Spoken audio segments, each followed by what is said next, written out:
सकाळी सकाळी चहा पिताच बबनराव वर्तमानपत्र उचलून बाहेर जाऊ लागले. तेव्हा मंदाताई म्हणाल्या, ऐका ना, मुलांशी बोलून खूप दिवस झाले. नातवंडांची खूप आठवण येत आहे. अरे मग भाग्यवान, बोलून घे ना. हा फोन आहे, मी तर बाहेर बसून वर्तमानपत्र वाचत आहे. एवढे सांगून बबनराव बाहेर निघून गेले. तेव्हा मंदाताईंनी थरथरत्या हाताने मोबाईल उचलला आणि मोठ्या आशेने मोठ्या सुनेचा नंबर लावला. फोन काही वेळ वाजत राहिला. मग तिकडून मोठा आवाज आला, सासूबाई, तुम्हाला काही कामधंदा नाही आहे का? सकाळी सकाळी फोन घेऊन बसता.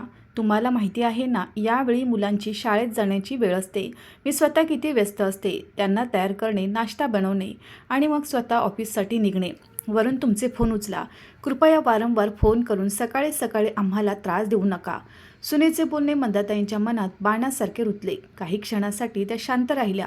मग त्या हळूच म्हणाल्या, बाळा, मी तर फक्त मुलांचा आवाज ऐकू इच्छित होते. पण तिकडून फोन कट झाला होता. ते पाहून मंदाताईंच्या डोळ्यातून अश्रू वाहू लागले. मग त्यांना आठवले की त्यांच्या लहान मुलाची पदोन्नती होणार होती. हा विचार करून त्यांनी घाईघाईने आपल्या लहान मुलाला सागरला फोन लावला तर तिकडून आवाज आला. पण बोलण्याची पद्धत तीच जुनी रागाची होती. आई, तू हे काय बोलत आहेस? मी सांगितले होते ना की मला कोणत्याही वेळी ऑफिसमध्ये फोन करू नकोस. ऑफिसच्या कामात व्यस्त असतो. बॉसकडून अनेक वेळा ओरडा खाल्ला आहे. तुला काय वाटते, मला येथून काढून टाकावे? कृपया आई, तुला माझे बोलणे का समजत नाही? मी आता बैठकीत आहे, नंतर बोलतो आणि तोपर्यंत कृपया मला फोन करून त्रास देऊ नकोस. त्याचे बोलणे ऐकून मंदाताईंनी घाईघाईने सांगितले, बाळा, फक्त 2 मिनिटे. पण एवढे बोलण्यापूर्वीच फोन कट झाला. मंदाताई फोन हातात धरून त्याकडे पाहतच राहिल्या. शेवटी कशी मुले त्यांच्यापासून एवढी लांब गेली. त्यांनी एक दीर्घ श्वास घेतला आणि हळूच मोबाईल टेबलावर ठेवला. त्यांचे डोळे काही क्षणासाठी ओले झाले, पण नजरा कुठेतरी लांब भूतकाळात हरवून गेल्या. हळूहळू त्यांना आपले ते जुने दिवस आठवू लागले, जेव्हा या घरात मुलांचे हसणे गुंजायचे. बबनरावांचा आवाज स्वयंपाकघरापर्यंत पोचायचा, मंदा, आज मुलांसाठी काहीतरी खास बनव. आज निकाल जाहीर होण्याचा दिवस आहे. त्या हसून द्यायच्या, मग विचार करायच्या, आज तर महिन्याचा शेवटचा आठवडा आहे. पैशाची थोडी अडचण आहे. तरीही बबनराव सांगायचे, मुलांच्या आनंदापुढे आपली गरज काय महत्त्वाची आहे. दोघे मिळून पैसे वाचून मुलांच्या लहानसहान इच्छा पूर्ण करायचे. कधी शाळेचा गणवेश, कधी सायकल, तर कधी वाढदिवसाचा केक. आणि जेव्हा मुले हसायची तेव्हा वाटायचे जणू संपूर्ण जग मिळाले आहे. मंदाताईंचे डोळे भरून आले. त्यांनी मनातल्या मनात विचार केला, आम्ही आमची प्रत्येक इच्छा दाबून ठेवली होती फक्त त्यांच्यासाठी. आणि आज जेव्हा तीच मुले मोठी झाली आहेत, तर कदाचित आम्हीच त्यांच्या इच्छांमध्ये राहिलो नाही. तितक्यात त्यांचे पती बबनराव तेथे आले. वर्तमानपत्र ठेवले आणि शेजारी बसलेल्या खुर्चीवर बसत म्हणाले, भाग्यवान, पुन्हा त्याच जुन्या दिवसात हरवून गेलीस का? मंदाताईंनी फिक्या हास्याने मान हलवली. हो, ते दिवसच काही वेगळे होते, जेव्हा आपल्याकडे पैसे कमी होते पण आपुलकी जास्त होती. बबनरावांनी त्यांच्या डोळ्यात पाहत म्हटले, अरे भाग्यवान, तू जुन्या दिवसांना आठवून दुःखी होतेस. आज मी तर आहे ना तुझ्यासाठी. पण मंदाताईंचे मन तर उदास झाले होते. त्या म्हणाल्या, लोक कसे म्हणतात की 1 नाही 2 मुले तर असायलाच हवीत, तरच कुटुंब पूर्ण आणि सुखी होते. मग आपल्यासोबत असे का झाले? आम्ही जोपर्यंत आमचे कर्तव्य पार पाडले तोपर्यंत आमचे घर भरलेले राहिले आणि आपली मुलेसुद्धा येत जात राहिली. आणि आज बघा, जेव्हा आपल्याला आपल्या मुलांची गरज आहे आणि आपण त्यांच्यासोबत थोडा वेळ घालवू इच्छितो, तर त्यांच्याकडे वेळ नाही आणि ना त्यांना आपल्याजवळ यायचे आहे. मग कसे झाले हे भरले फुले कुटुंब? का हे चित्रपटांमध्ये दाखवतात की वृद्ध वडिलांना मुले सोडून आपली एक वेगळी दुनिया बसवतात? काय तीच खरोखर सत्यता आहे? तितक्यात मंदाताईंना उदास पाहून बबनराव गुणगुणू लागले, तुझी साथ आहे किती गोड. कमी वाटत आहे आयुष्य सर्व. हे ऐकून मंदाताई चिडचिड करत बोलल्या, मी तुम्हाला काय विचारत आहे आणि तुम्ही गाणे गात आहात? बबनराव बोलले, भाग्यवान, मी माझ्या पद्धतीने माझ्या मनातील गोष्ट तुला सांगितली आहे. अरे, जर वेळच थांबत नाही तर कोणी येथे कोणासाठी काय थांबणार? समजून घे गोष्ट. एक पती पत्नीचे नातेच असते, जे एकमेकांसाठी नेहमी प्रत्येक वेळी हजर असते. कोणत्याही एका नात्यात कोणताही स्वार्थ नसतो, फक्त एकमेकांसाठी समर्पणाची भावना असते. आपली 3 मुले आहेत. मुलगी तरीही चुकून माकून आपली विचारपूस करते आणि मुलगे जोपर्यंत त्यांना गरज होती ते आपल्या घरट्यात राहिले. आता हे घरटे बनवणाऱ्या वृद्ध आई वडिलांची त्यांना गरज नाही. तर ते आपल्याला का विचारतील, तू का या गोष्टींनी आपले मन दुःखी करतेस? मी तुझ्यासाठी आहे आणि तू माझ्यासाठी आहेस. का एवढेच पुरेसे नाही? चला आज मी तुझ्यासाठी पुन्हा चहा बनवतो. तू पण काय आठवण ठेवशील? एवढे सांगून बबनरावांनी ती गोष्ट बदलण्याचा प्रयत्न केला आणि स्वयंपाकघराच्या दिशेने जाऊ लागले. तर मंदाताई बोलल्या, आले मोठे चहा बनवणारे. माझे शरीर अजून एवढेही थकलेले नाही की मी तुम्हाला चहा देऊ शकणार नाही. ज्या दिवशी मी राहणार नाही, एकटे बनून चहा पीत राहा. आता आपल्या वर्तमानपत्राची बातमी पूर्ण वाचून घ्या. मी चहा आणते. एवढे सांगून त्या त्यांना बसून उठून स्वयंपाकघरात गेल्या. जे ऐकून बबनराव हसले. मंदाताईंना 3 मुले होती, 2 मुलगे आणि 1 मुलगी. बबनरावांनी आपल्या आयुष्याची सर्व कमाई त्या मुलांना शिकवण्यात आणि त्यांचे आयुष्य घडवण्यात लावली. मुलीचे लग्न करून आपली जबाबदारी पूर्ण केली. मोठ्या मुलाला सुद्धा नोकरी लागली, तर त्याने आपल्या आवडीच्या मुलीशी लग्न केले आणि आपले कुटुंब तिथेच बसवले आणि लहान मुलगा मुंबईत आपल्या कुटुंबासोबत राहू लागला. मुलीचे सासरसुद्धा दुसऱ्या शहरात होते, त्यामुळे तीसुद्धा कमीच येत जात असे. उरले हे दोघे. त्यांनी तर आपले कर्तव्य पार पाडले होते. फक्त समोरील व्यक्तीची वाट होती की कधी ते आई वडिलांप्रती आपले कर्तव्य समजतील आणि ते पूर्ण करण्याची सुरुवात करतील. मोठी सून नेहा, जी सासरला एक कैद समजायची आणि त्यात जुळवून घेऊ इच्छित नव्हती, तिला वाटायचे कोण अशा भानगडीत पडणार ज्याच्यामुळे मोठा मुलगासुद्धा कुटुंबापासून दूरच राहणे योग्य समजायचा. कसेबसे 2-3 वर्षात एकदा आईवडिलांना भेटायला यायचा आणि भेटून आपली जबाबदारी पूर्ण करायचा. आपल्या नातवंडांना पाहून मंदाताई त्यावेळी खूप खुश व्हायच्या, पण ते जाताच पुन्हा उदास व्हायच्या. मोठ्या सुनेला पाहून मंदाताईंचा प्रेमविवाहावरील विश्वास उडाला, म्हणून त्यांनी लहान मुलाचे लग्न आपल्या मर्जीने करून दिले, हा विचार करून की कदाचित हे लग्न यशस्वी होईल आणि मुलगा आईवडिलांपासून दूर जाणार नाही. पण होणाऱ्या गोष्टीला कोण टाळू शकते? लहान सून सरोज हिला येऊन अजून 2 महिनेसुद्धा झाले नव्हते की एके दिवशी तिने मंदाताईंना रागाने सांगितले, सासूबाई, माझ्या डोक्यात खूप दुखत आहे, तर आज घरातील सर्व कामे तुम्ही करून घ्या आणि जर काम होत नसेल तर जा आणि सांगा सासऱ्यांना की त्यांनी करावे किंवा मग एवढी संपत्ती आहे, नोकर लावा. मी माझ्या आईवडिलांच्या घरात एवढे काम केले नाही जितके या 2 महिन्यात येथे केले आहे, तर माझ्याकडून ही सेवा होणार नाही आणि माझ्याकडून अपेक्षा ठेवू नका. हे ऐकून मंदाताईंना धक्का बसला. त्यांनी धीराने सांगितले, सुने, पण मी तर स्वयंपाकघर आणि दुसऱ्या कामात तुझी मदत करतेस ना, मग तू एवढी का रागावली आहेस? ज्यावर सरोज चिडून बोलली, काय मदत करतेस? जर 2 पोळ्या बनवण्यात मदत करतेस तर 4 पोळ्या खातेस सुद्धा आणि सर्व सेवा मीच का करू? मी एकुलती एक सून तर नाही ना तुमची? माझ्याशिवाय तुमची आणखी एक सून आहे ना, तुमची मोठी सून. मग मीच एकटी तुम्हा लोकांचे ओझे का उचलू? ते लोक तर कधी तुम्हाला पाहायलासुद्धा येत नाहीत, उलट तेथे आनंदाने राहत आहेत आणि मला या प्राण्यांच्या संग्रहालयात तुम्हा लोकांसोबत राहावे लागते. पण आता खूप झाले, आता मी तुमचे ओझे एक दिवससुद्धा उचलू शकत नाही. मंदाताई बोलल्या, सुने, असे करू नकोस. आम्ही तुझ्याकडून अपेक्षा ठेवणार नाही तर कोणाकडून ठेवणार? म्हातारपणात आई वडील मुलांकडून आणि सुनेकडूनच तर अपेक्षा ठेवतात. मग तू असे करशील तर आम्ही कुठे जाणार? शेवटी आम्हीसुद्धा आमचे पूर्ण आयुष्य आमच्या मुलांसाठी घालवले. हे ऐकताच सरोज रागाने बोलली, काय अर्थ आहे तुमचा? तुम्ही जे काही केले ते सर्व काय माझ्यासाठी केले? अरे, तुम्ही तुमच्या मोठ्या मुलांसाठी आणि सुनेसाठी केले, जे की आता आनंदाचे आयुष्य जगत आहेत. पण आता मी काही करणार नाही. आता हट समोरून. सकाळी सकाळी तुम्हा लोकांचे तोंड पाहते तर पूर्ण दिवस खराब होतो. असे म्हणत सरोज त्यांना एका बाजूला ढकलून आपल्या खोलीत निघून गेली. आता रोज तिच्यामुळे घरात भांडण होऊ लागले, ज्या कारणामुळे लहान मुलगासुद्धा पत्नीला घेऊन मुंबईत राहू इच्छित होता. मंदाताईने मुलगा आणि सुनेचे पाय धरले की बाळा, तुम्ही तर जाऊ नका. आम्ही दोघे एकटे पडू. आमच्याबद्दल काहीतरी विचार करा. या म्हातारपणात वेळ जात नाही. वरून तुम्ही लोकसुद्धा निघून जाल तर आम्ही कोणाचे तोंड पाहू? काम आम्ही करून घेऊ, पण एकटे सोडू नका. तितक्याच सरोज रागाने बोलली, हे सर्व नाटक करण्याची काही गरज नाही. मी निर्णय घेतला आहे तर घेतला आहे. आम्ही येथे राहणार नाही आणि तुम्ही ऐकत आहात ना माझे बोलणे? आता चालत आहात की मी स्वतः माझ्या माहेरी निघून जाऊ? मग राहा एकटे तुमच्या आईवडिलांसोबत. हे ऐकून मंदाताईंचा मुलगा घाईघाईने बोलला, अरे मी चाललो तर आहे, मला सुद्धा येथे राहण्यात काही रस नाही. मी सुद्धा रोजच्या कटकटीला कंटाळलो आहे. असे सांगून तो सुद्धा सामान घेऊन निघून गेला. एक एक करून सर्व आपला स्वार्थ पूर्ण करून आईवडिलांना सोडून निघून गेले आणि दोन्ही वृद्ध पती पत्नी एकटे झाले. काही दिवसानंतर दिवाळीचा सण येणार होता. मंदाताईंच्या डोळ्यात एक चमक होती.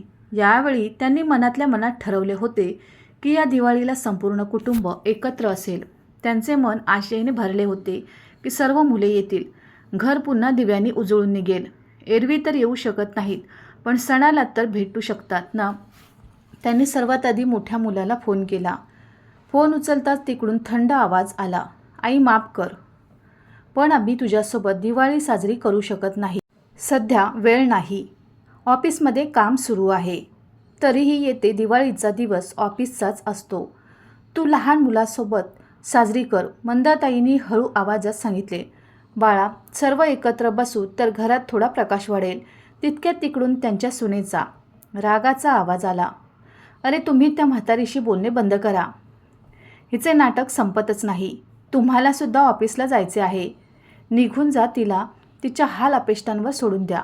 ज्यावर त्यांच्या मुलाने फोन कट केला. पुन्हा एकदा मंदाताईंचे मन तुटले होते, पण त्यांनी आपले अश्रू पुसून थोड्या वेळानंतर लहान मुलाला फोन लावला. यावेळी फोन सुनेने उचलला. तिची बोलण्याची पद्धत आधीपेक्षा जास्त तीव्र होती. सासूबाई, तुम्ही पुन्हा फोन केला, तुम्हाला काही कामधंदा नाही आहे का? मला तुमच्यासोबत कोणताही सण साजरा करायचा नाही. जेव्हा मोठे येत नाहीत तर आमच्याकडून अपेक्षा ठेवू नका की आम्ही एवढा खर्च करून तेथे तुमच्याकडे दिवाळी साजरी करायला येऊ. एवढे सांगून सुनेने फोन कट केला. मंदाताई काही क्षण तशाच बसून राहिल्या. बबनरावांनी जवळून विचारले, काय झाले? मुले कधी येत आहेत? तर मंदाताईंनी हळू आवाजात सांगितले, मुले कुठे येत आहेत, त्यांच्याकडे वेळ नाही. बबनरावांनी हसण्याचा प्रयत्न केला. काही हरकत नाही भाग्यवान, यावेळची दिवाळी आपण दोघे एकत्र साजरी करू. मी स्वतः बाजारात जाऊन तुझ्यासाठी लाडू आणेन. मंदाताईंच्या डोळ्यात अश्रू साचले, पण ओठांवर हलके हास्य आले. हो, जेव्हा सर्व सोडून गेले तर आपण स्वतः एकत्र राहायला शिकलो आहोत. त्या संध्याकाळी बबनरावांनी दिवे लावले. मंदाताईंनी पूजेची थाळी सजवली. घरात कमी दिवे होते, पण जे पेटले होते ते एकमेकांसाठी होते. पण त्यांचे मन त्या रात्री खूप उदास झाले. काही दिवसानंतर असेच मंदाताईंची प्रकृती खूप बिघडली. त्यांच्या डोक्यात प्रत्येक वेळी हेच चालत असे की 3 मुले असूनसुद्धा त्या एवढ्या एकट्या आहेत. बबनरावांनी आपल्या मुलांना आईच्या आजारपणाची बातमी दिली तर संपूर्ण कुटुंब जमा झाले. दुसऱ्या दिवशी जेव्हा सर्वजण बैठकीत नियोजन करत होते की कसे तेथून निघायचे, तितक्यात बबनरावांनी आपल्या मुलांशी म्हटले, तुमची आई दिवसरात्र तुम्हा लोकांना आठवत असते. तुम्ही लोक तिचे दुःख का समजून घेत नाही आहात? का नाही तुम्ही लोक येथेच थांबत काही काळासाठीच सई?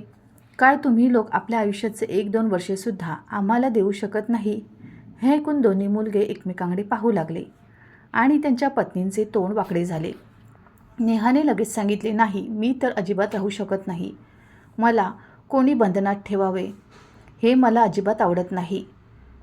मला मोकळेपणाने जगायचे आहे. मला माझे शहर जास्त आवडते.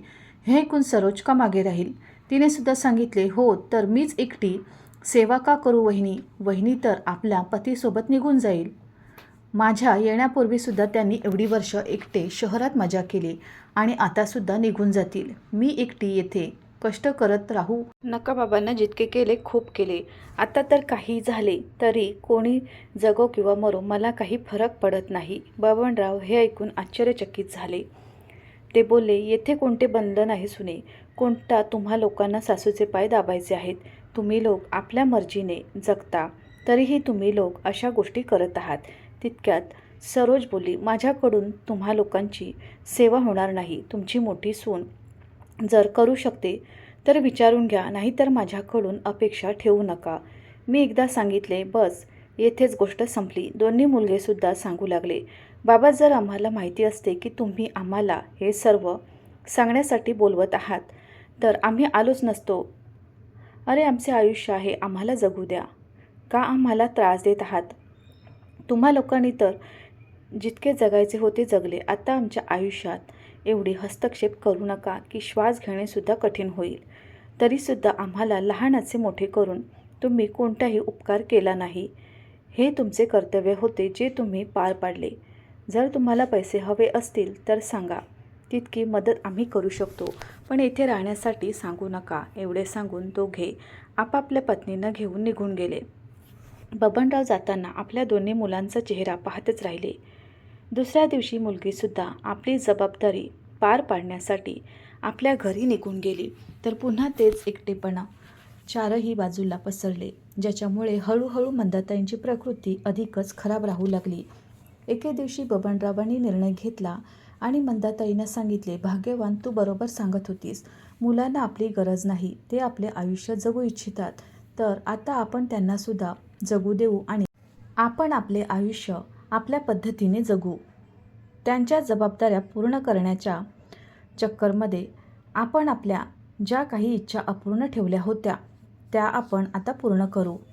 बस यात मला तुझी साथ हवी आहे. तू आपले मन मजबूत कर.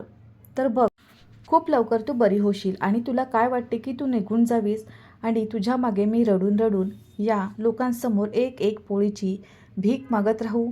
तर मंदाताई बोलल्या, चांगले बोला, ईश्वर मला तुमच्या आधी घेऊन जाऊ. तुम्ही जे सांगाल मी करेन. हळूहळू मंदाताईंनी त्या परिस्थितीचा स्वीकार केला आणि त्यांच्या प्रकृतीत सुधारणा होऊ लागली. आता दोघे एकमेकांची पूर्ण काळजी घेत बबनरावांनी काही दिवसानंतर गाडी चालवणे शिकून घेतले आणि नवीन गाडी खरेदी केली.